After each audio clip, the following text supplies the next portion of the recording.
안녕하세요. 남스타입니다. 지난 시간에 이어서 연예인 빌딩 투자 사례를 통해 알아보는 건물 살 때 고려해야 할 것들 2탄 준비했습니다. 오늘은 과연 어떤 사례를 통해서 어떤 내용들을 짚어볼 수 있을지 기대되시죠? 바로 내용 보도록 하겠습니다. 가수 악동 뮤지션의 이찬영님은 작년 9월에 해당 건물을 47억 5천만 원에 매입을 했습니다. 기사로 많이 보셨을 거예요. 평당 약 5천만 원 정도 금액에 매입을 했고, 대지도 95평 가까이 돼서 넓은 편이고, 특히 이 건물의 메리트는 고수익률 빌딩이라는 거에 있습니다. 약 4.6% 정도의 수익률로 알려져 있는 빌딩이죠. 그리고 뭐 말이 필요 없는 상권이죠. 대형 상권인 홍대 상권에 위치를 하고 있습니다.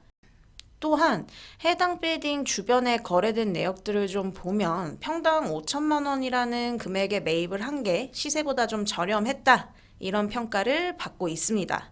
근데 제 개인적인 생각으로 다른 선택지가 더 있지 않았을까라는 생각이 좀 듭니다. 이 사례를 통해서 제가 말씀드리고 싶은 건 연예인은 연예인이고 사실 일반적인 투자자들한테 꼬마 빌딩은 당장의 수익률도 중요하지만 또 큰 부분을 차지하는 게 이제 시세 차이, 투자 가치죠. 그 말은 황금성이 따라줘야 됩니다. 근데 이 건물의 가장 큰 단점은요, 이 죽은 도로에 붙어 있다는 겁니다. 막다른 길에 위치하고 있어요. 물론 완벽한 물건은 없겠죠. 근데 이찬혁 씨가 매입하신 해당 입지처럼 차로 진입이 어려운 이면은 솔직히 개인 투자자들한테는 조금 비추천이라고 말씀을 드리고 싶습니다. 쉽게 말해서 네이버 로드뷰로 볼 수 없는 곳에 있다? 지금 이 건물도 네이버 로드뷰로는 들어갈 수가 없어요. 이런 곳들은 고민을 좀 해보시는 게 좋지 않을까라고 생각을 합니다. 물론 이런 워낙에 큰 대형 상권이고 이런 곳에서는 이런 안쪽에 있는 곳들도 요즘은 뭐 SNS나 이런 거 보고 다 구석구석 손님들이 찾아다니는데 글쎄요. 당연히 이렇게 차로 진입이 가능한 곳과 아닌 곳의 입지는 황금적인 면에서 이런 곳은 좀 떨어질 수밖에 없다라고 말씀을 드립니다. 이찬혁 씨는 이걸 뭐 작업실이라든지 사무실 개인 실수용 목적 뭐 이런 걸로 샀을 수도 있겠지만 투자로 꼬마 빌딩을 알아보시는 개인 투자자들한테는 이런 입지는 조금 피하시는 게 좋다고 말씀을 드리고 싶어요. 평당가가 저렴했다는 건 이런 이면이기 때문에 그만큼 수요가 적어서 저렴할 수밖에 없는 겁니다, 사실. 평당가 시세가 저렴하다고 이렇게 다 무조건 좋은 게 아닙니다. 항상 말씀드리는 게 있는데 싼 데는 싼 이유가 있어요. 싸고 좋은 건 없습니다. 세상에. 워낙 홍대 상권이 지금 코로나 때문에 침체되어 있다고 하더라도 기본적으로 상권이 있는 곳이고 대형 상권이고 하긴 한데 제 개인적인 의견으로는 조금 아쉽지 않았나 하는 생각이 드는 사례입니다. 뭐 이건 개인적인 생각이니까요. 의견 차이가 있겠지만 이런 점은 조금 생각해서 투자에 임하시면 더 좋은 빌딩을 매입하실 수 있을 거라고 생각합니다. 다음으로 카라 한승현 님이 매입했던 건물 사례를 좀 보겠습니다. 이거는 투자 실패 사례라고 하긴 좀 어렵습니다. 근데 신축할 때 주의할 점들을 좀 짚어드리려고 보여드릴게요. 한승현 님은 2014년 4월에 해당 건물을 45억 5천만 원에 매입을 했습니다. 평당 약 4,860만 원 선이죠. 당시 매입가 45억 5천만 원에서 임대보증금 2억 원에 대출 27억 원 빼서 실투자금 약 16억 5천만 원가량에 매입을 했습니다. 그 당시에 보증금 2억, 월세 1,600만 원 정도 나오던 빌딩이라 수익률이 4.4% 정도 되는 곳이었어요. 청담동 치고 수익률도 굉장히 괜찮았죠. 청담역에서도 가깝고 입지도 좋습니다.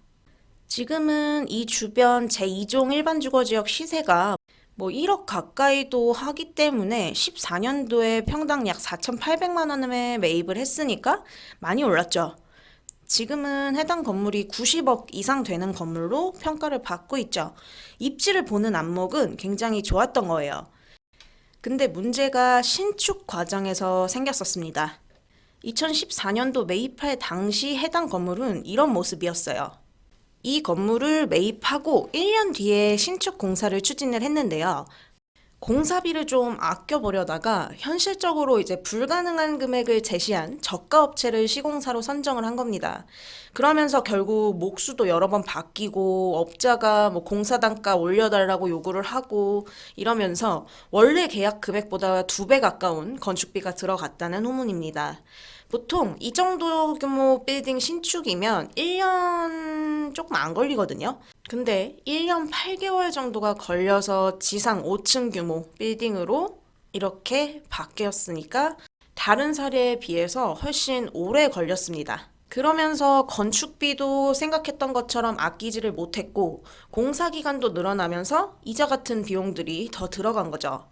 빌딩 매입했을 때 27억 대출 받았고 신축하면서 8억 대출을 받아서 총 35억 정도의 대출이 있었는데 대출금 이자 3%로 치면은 매달 880만 원씩 나가야 했죠. 근데 신축하고 나서도 그 당시 한 5개월 동안 모든 층이 공실이었다고 해요. 그리고 지금 보시면 건물 외관이 좀 독특합니다. 눈에 띄는 건물이죠. 신축이나 리모델링 생각하시는 분들 중에서 이렇게 좀 눈에 띄는 화려한 이런 건물로 바꾸면 빌딩 가치가 확 뛰지 않을까 이렇게 뭐 막연하게 생각하시는 분들도 계신데요.